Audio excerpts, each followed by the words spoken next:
میرا شوہر شراب پی کر رات کو بچوں کے سامنے ہی میرے نزدیک آتا۔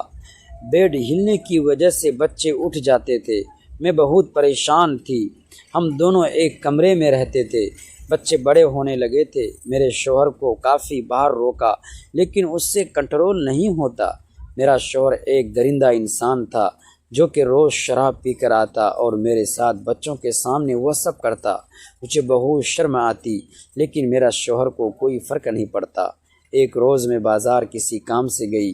جب واپس آئی تو یہ دیکھ کر میرے ہوش اڑ گئے کہ میرا 14 سالہ بیٹا میری 14 سالہ بیٹی کو کمرے میں بیڈ پر لٹا کر وہ سب کر رہا تھا جو میرا شوہر میرے ساتھ کرتا تھا۔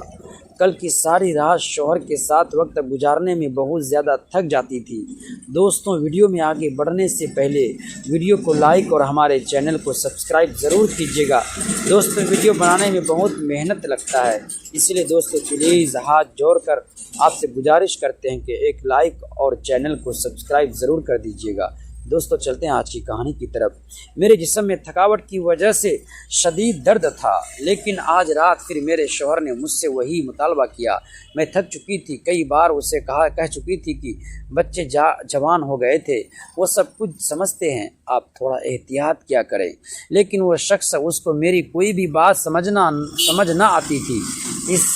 اس سب کا نتیجہ میں خود دیکھ چکی تھی اور میں یہ چاہتی تھی کہ میں اپنے شوہر کو یہ ساری حقیقت بتاؤں، لیکن شرم کے مارے میں نہ بتا پاتی تھی کیونکہ یہ بات کرنا مجھے زیبا نہیں دیتا تھا اور وہ بھی اپنے ہی کیے کی بات ان سے کہوں۔ میرا شوہر شکیل یہ نہ جانتا تھا کہ بچوں کی یہی عمر ہوتی ہے جس عمر میں اچھائی کی طرح رخ حاصل کرتے ہیں یا پھر برے کاموں میں دلچسپی لینا شروع ہو جاتے ہیں۔ بچے کم عمر میں ہی اپنے والدین سے سیکھتے ہیں اور جب وہ سب کچھ سیکھ جاتے ہیں تو پھر وہ اس کو اپنانا چاہتے تھے، اور بالکل میرے بچوں نے بھی ایسا ہی تھا۔ رات کے وقت جب شکیل اور میں قریب آتے تھے اور ہمارے اس کام کرنے سے بچے اٹھ جاتے تھے، میں نے کئی بار نوٹ کیا تھا کہ وہ جاگ رہے ہوتے تھے لیکن ہمیں کچھ نہیں کہتے تھے۔ در حقیقت ہمارا ایک ہی کمرہ تھا، ایک کچن اور باہر چھوٹا سا صحن تھا۔ بہت زیادہ مشکل کے ساتھ ہم اس گھر میں گزارا کر رہے تھے۔ پہلے تو بچے نہیں تھے، میں اس گھر میں پرسکون زندگی گزار رہی تھی، لیکن اب خدا کا شکر ہے کہ ہماری فیملی بڑی ہو چکی تھی اور بچے بھی دن بدن جوان ہوتے جا رہے تھے۔ اس لیے میں چاہتی تھی کہ ہمارا گھر بڑا ہو تاکہ بچے بھی پرسکون ماحول میں پرورش پائے اور میں بھی اپنے شوہر کی بات مان سکوں، لیکن یہ سب کچھ آسان نہیں تھا۔ ابھی ہمارے حالات اتنے اچھے نہیں تھے کہ ہم ایک بڑا گھر خرید سکے۔ اسی گھر میں گزارا کرنا تھا اور اس کے ساتھ ہی میرے شوہر کی یہ ڈیمانڈ مجھے مزید شرمندگی کا باعث ہونا پڑتا تھا۔ میں ان خواتین میں سے نہیں ہوں جو اپنے شوہر سے ہر وقت قریب آنے کا مطالبہ کرتی ہے اور کہتی ہیں کہ ان کے شوہر ان کے ساتھ زیادہ سے زیادہ وقت گزارے۔ مجھے بہت ہی عجیب و غریب لگتا تھا جب میرا شوہر میرے روکنے پر بھی رات کو مجھ سے وہ سب کچھ کرتا تھا جس کے لیے میں نہ مانتی تھی۔ شاید بچے بھی ہمیں کئی بار یہ سب کچھ کرتا ہوا دیکھ چکے تھے، اسی لیے اس دن جاہدہ اور ساحل وہ حرکت کر رہے تھے۔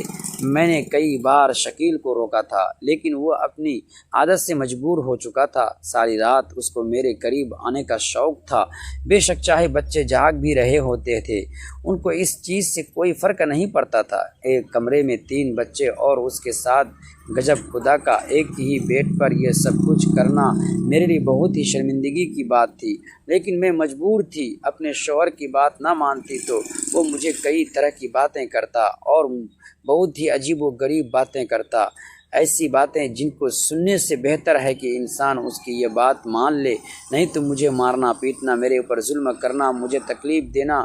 در حقیقت وہ مجھ سے کہتا تھا کہ اگر تمہیں میرے ساتھ یہ سب کچھ کرنا نہیں تو کس کے ساتھ کرنا چاہتی ہو؟ نہ جانے تم کیا چاہتی ہو، میرا حق ہے یہ سب کچھ کرنا اور تم اپنے حق کو فرائض بھول چکی ہو۔ میں شکیل سے کوئی اور بات کرتی تھی لیکن وہ اسی بات پر لے آتا تھا۔ در حقیقت میں بچوں کی وجہ سے اس کو یہ سب کچھ کرنے کے لیے روکتی تھی، لیکن وہ سوچتا تھا کہ میں اس کے قریب نہیں آنا چاہتی۔ ان دونوں باتوں میں بہت زیادہ فرق تھا، لیکن یہ بات شکیل کو اکثر میں سمجھا نہیں سکتی تھی۔ اس قدر رومانٹک انسان ہونے میں نے اپنی دنیا میں نہ دیکھا تھا۔ ہر وقت اس کو رومانس کے علاوہ اور کچھ نہ نظر آتا تھا، اور یہاں تک کہ میری ساری رات اس کو روکنے اور منع کرنے میں گزر جاتی تھی، یہاں تک کہ بچے بھی ہماری آواز اور ہلکے ہلنے جھلنے کی وجہ سے اٹھ جاتے تھے۔ وہ چپ چاپ اندر آئے اور بنا کچھ بولے اس کے پاس بیٹھ گئے۔ اس کا دل زور زور سے دھڑکنے لگا۔ ڈر، جھنجھلاہٹ اور بے بسی سب ایک ساتھ امڑ گئے۔ اتنی دیر کیوں کر دی؟ اس نے دھیمی سور میں پوچھا، تاکہ بچوں کی نیند نہ ٹوٹے۔ انہوں نے کوئی جواب نہیں دیا، بس اس کا ہاتھ پکڑ لیا۔ اس نے جھٹکے سے ہاتھ چھڑایا اور پھسپھساتے ہوئے بولی، بچے یہی ہیں، تھوڑا تو دھیان رکھیے۔ لیکن وہ شاید اپنے ہوش میں نہیں تھے۔ کمرے کا ماحول بھاری ہوتا جا رہا تھا۔ وہ بار بار بچوں کی طرف دیکھ رہی تھی، کہیں ان کی نیند نہ کھل جائے۔ دوستو، ایسی ویڈیو دیکھنے کے لیے پلیز ویڈیو کو لائک اور چینل کو سبسکرائب ضرور کر دیجیے گا۔